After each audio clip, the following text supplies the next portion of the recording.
Hey, why not check out my store, teesprings.com/stores/Antonia O's uni squad store.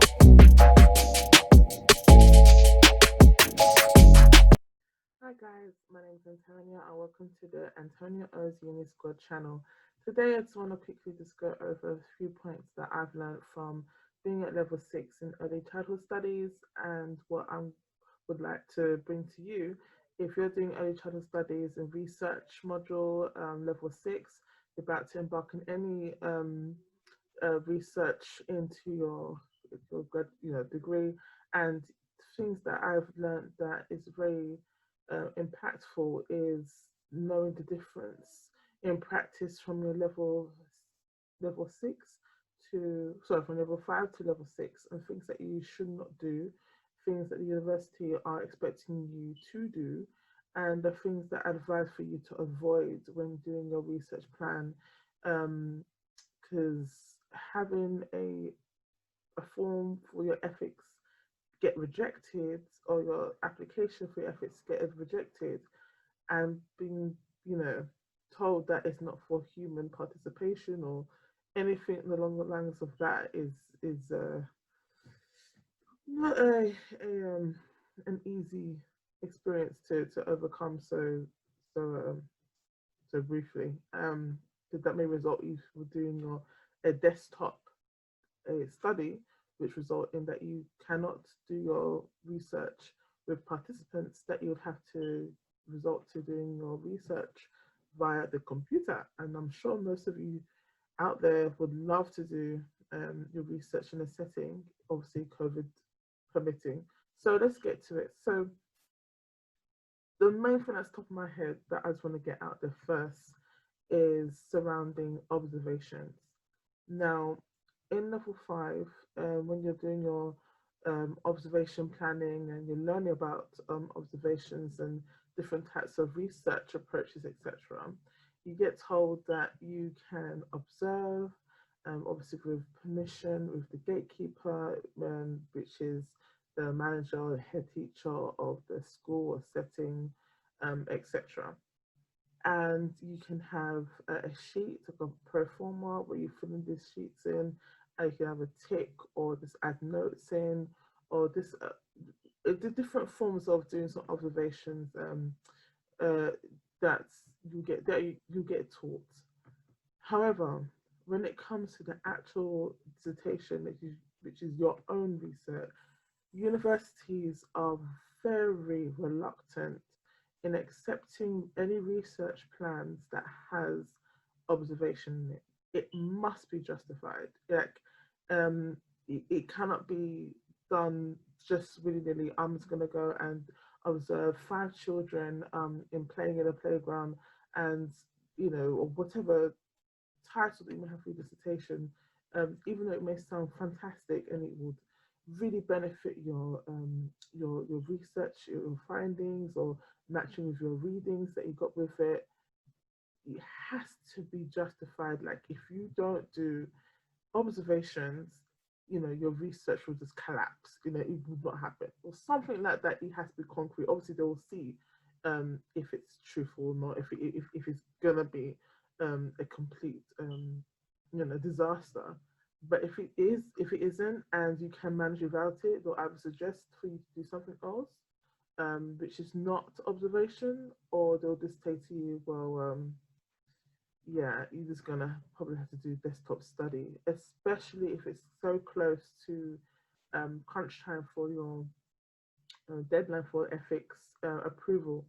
And that's another thing, that you don't want to be in that position where you cannot do your fieldwork study because you left it too late, or you didn't go to your one-to-one sessions or see your supervisor and talk things through in level 6 in regarding just to run up to the deadline for your ethics approval um, submission. So that's something, again, I would like to iterate. When you have your um, supervision meetings with your supervisor, attend to those meetings. I've multiple times, even when I had my charity event and I left my charity event early to quickly to go and go and see my supervisor, I was the only one that turned up and I was late. I was late by half an hour and no one turned up. And, you know, poor supervisor just sat there, just literally just leaning back on the chair, half asleep. Didn't even realize I was there for a good like 10 seconds or so, because he was just there waiting forever for someone to come into the door.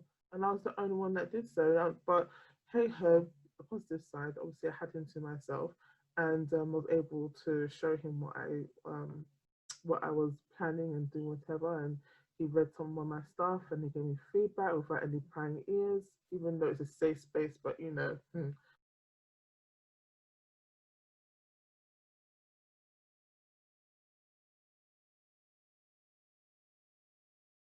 um, but I had him to myself in terms of planning and stuff, and that was great. But I went to see my supervisor, whether it's in a group or whether it's one to one, attend. I mean, you can email. These days, you can do everything online anyway. So there's not much of an excuse to not go and see your supervisor. It's just this, take the opportunity. What have you got to lose? Good marks and the first time approved ethics approval form. Just saying. Yeah, moving on. I would like to just point out that of the ethics. When you have your consent forms and you get them filled in, bear in mind that it may be, say, a week or 2 weeks or even up to a month that the participants had signed the forms. For me, what I done was allow the participants to do another form on the same day. That's making them feel that they, for me as well, is that they are competent of what they're about to go into and they're comfortable. The two C's, competent and comfortable, are what they're about to go into with the research, and that they have the right to withdraw at any point. So I made that clear verbally and written that they can leave. They don't want to participate, they change their mind, that is fine, they can up and leave. No, no animosity, no nothing. It's just there is their right to just leave. You may lose a participant, hey ho, at least no one can say about you that you've made them feel pressured or, felt obliged to do it or bribed to do it. That's another thing. So allow the participants this freely just say yes. I would like to do it, and just give them another form, a fresh one for that date. It's dated on that day, and fill it up, and they submit it, and you submit it, or just have it in the archives and state it up in your um, ethics consideration part of your dissertation that you did this. And this is something that, for me, when I did my dissertation, that is pointed out that was very unique and quite refreshing to see. So that does work. It does work. It's okay to do so, and it's quite courteous for your participants to see that you have them in mind, and that you have their well-being in your thoughts as well. So that's something that I would like for more people to think about, is putting their participants first.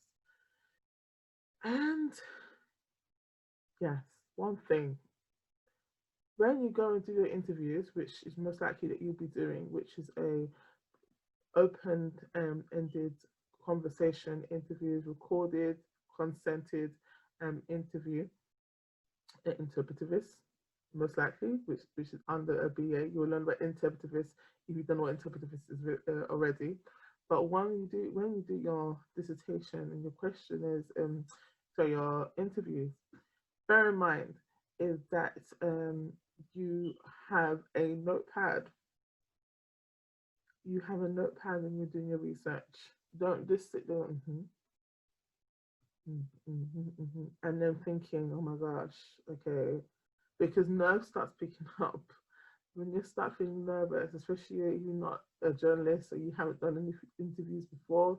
You may practice with your family or even the mirror leading up to your interview time, but it's worth having a notepad.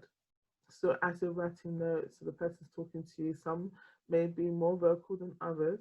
And when the person's talking to you, just take down notes so you can actually build up on that open-ended conversation with the, really good points that they just said. I'm like, oh, okay, yes, let me just write that down. I get back to that point after you say that bit, so you elaborate on that point.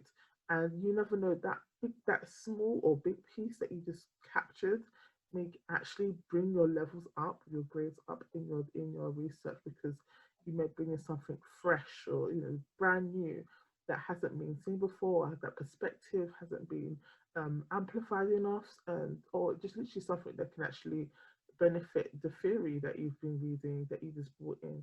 So grab a notepad, grab some pens, start writing, as well as obviously get it recorded with consent, as I said before, and you should be well on your way.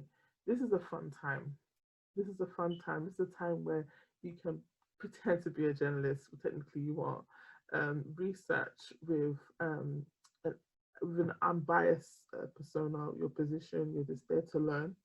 You're not there to show that you know more than others.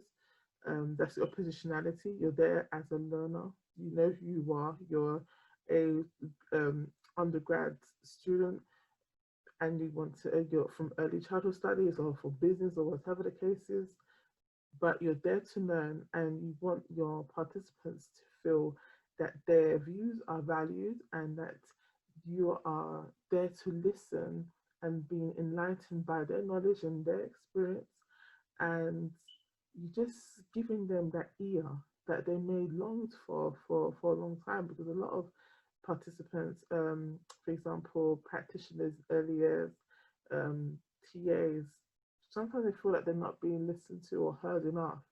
So by someone coming in and say, would you like to be interviewed, and for say 20 minutes or so, it's going to be recorded, etc., that can be so empowering that their voices can actually be heard and listened to and acknowledged, documented, and helping somebody else, like yourself, is going to be helping you with your knowledge and your degree. So that's a caption of my top tips for when I do my dissertation. And please like and subscribe and share this video. It's just there to help you guys. And if you have any questions, please drop a comment below. And yeah, we're open for any more suggestions for videos. This is one suggestion from a peer of mine who wanted to learn a bit more about dissertation and the hints and tips and stuff. So I will be doing another video very soon, and the chat will be happening on Wednesday. So I'll be doing another video on the back of that. So I just want you guys to stay safe, keep safe, stay blessed, and peace. Remember to like and subscribe and share to my channel. Bye.